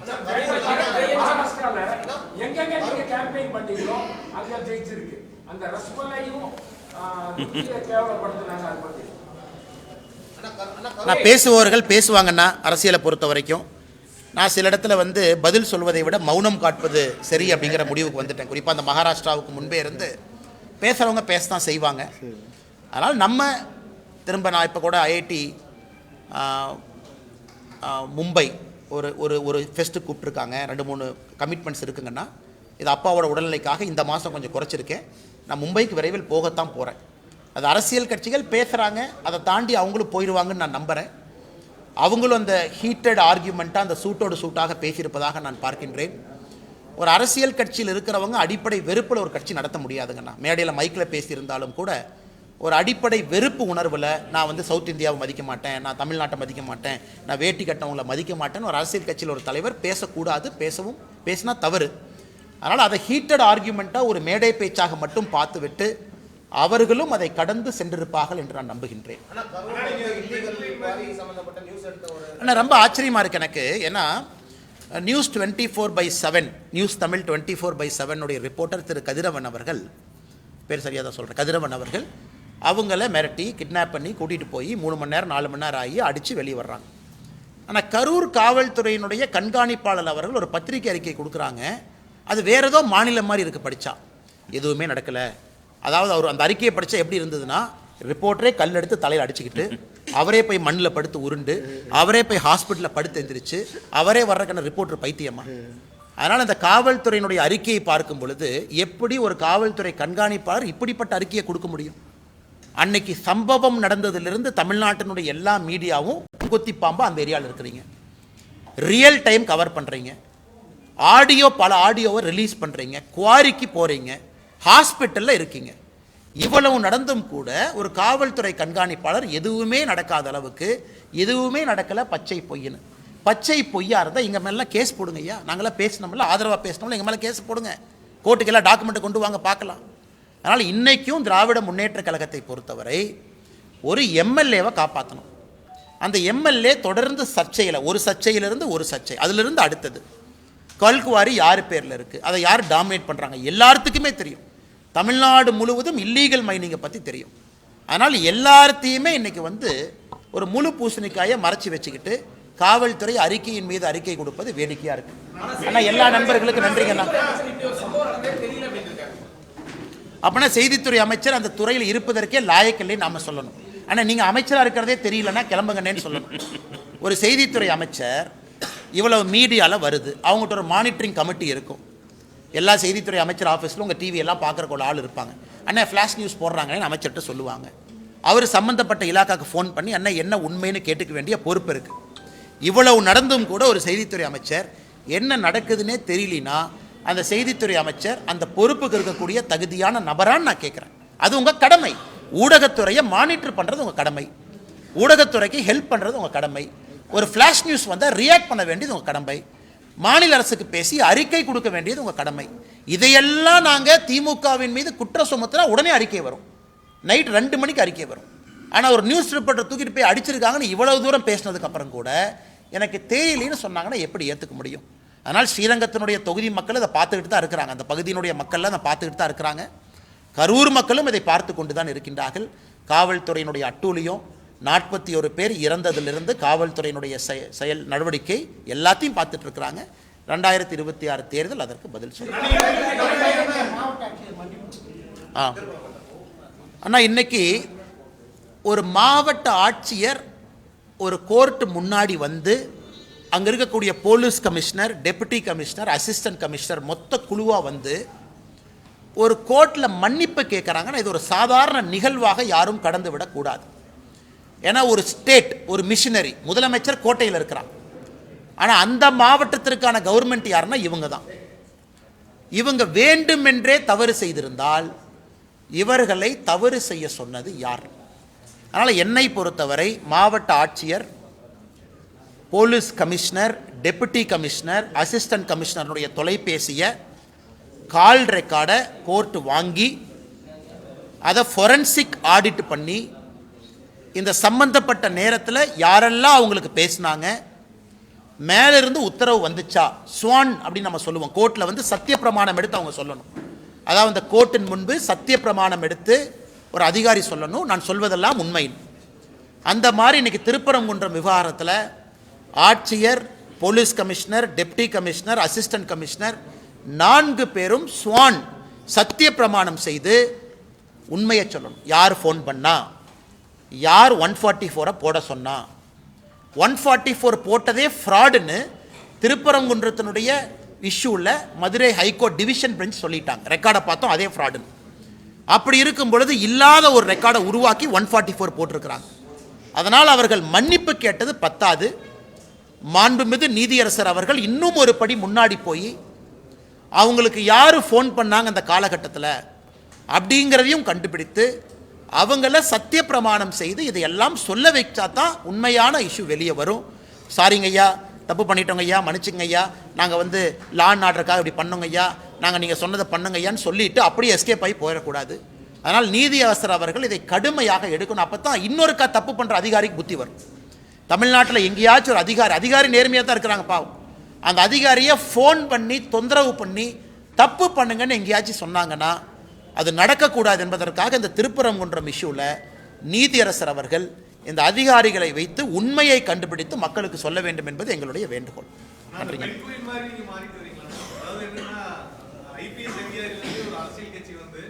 அரசியல் கட்சியில வந்து அதிகபட்சமே வந்து மக்கள் முன்னாடி போட்டிட்டு வெற்றி பெற்று மக்களுக்கு சேவை செய்ததா? ஆனா வந்து கட்சி என்ன சொல்லுதோ நான் செய்யறேன். அதே சமயம் வந்து அரசியல்ங்கிறது நீங்க முன்னாடியே பல இடத்துல சொல்லியிருக்கீங்க, நான் ஐபிஎஸ்ஸாவே இருந்திருக்கலாம் அப்படிங்கிற மாதிரி. அப்படி சொல்லுங்க. அப்படிலாம் நான் எங்கேயும் சொல்லிங்கன்னா நான் கேட்டதுக்காக நான் சொல்கிறேன். இப்போ ஏன் எல்லாம் பெண்குயின் பேசுகிறீங்க அப்படின்னா, அந்த ஒரு பெண்குயின் அது தனியாக அதனுடைய பாதையை தேர்ந்தெடுத்து அந்த பெண்குயின் தனியாக போனதுனால இன்றைக்கி எல்லாருமே திடீர்னு அந்த ஒத்த பெண்குயினை பார்க்குறாங்க. ஆனால் அது வந்து 2017 வந்துச்சு அந்த டாக்குமெண்ட்ரி. 8 வருஷமாக அந்த பெண்குயின் எல்லாம் மறந்துட்டாங்க. இன்றைக்கி எல்லாரும் அந்த பெண்குயின், அந்த ஒத்த பெண்குயின் எங்கேயான்னு எல்லாம் கேட்குறாங்க. ஆனால் சில நேரத்தில் அந்த ஒத்த பெண்குயினாக இருப்பதும் தவறில்லை என்று தான் நினைக்கின்றேன். நன்றிங்கண்ணா. பை. பிளே ஸ்டோர் மற்றும் ஆப் ஸ்டோரில் இருந்து பாலிமர் செயலியை QR கோடு மூலம் பதிவிறக்கம் செய்யுங்கள். செய்திகளை உடனுக்குடன் பெறுங்கள்.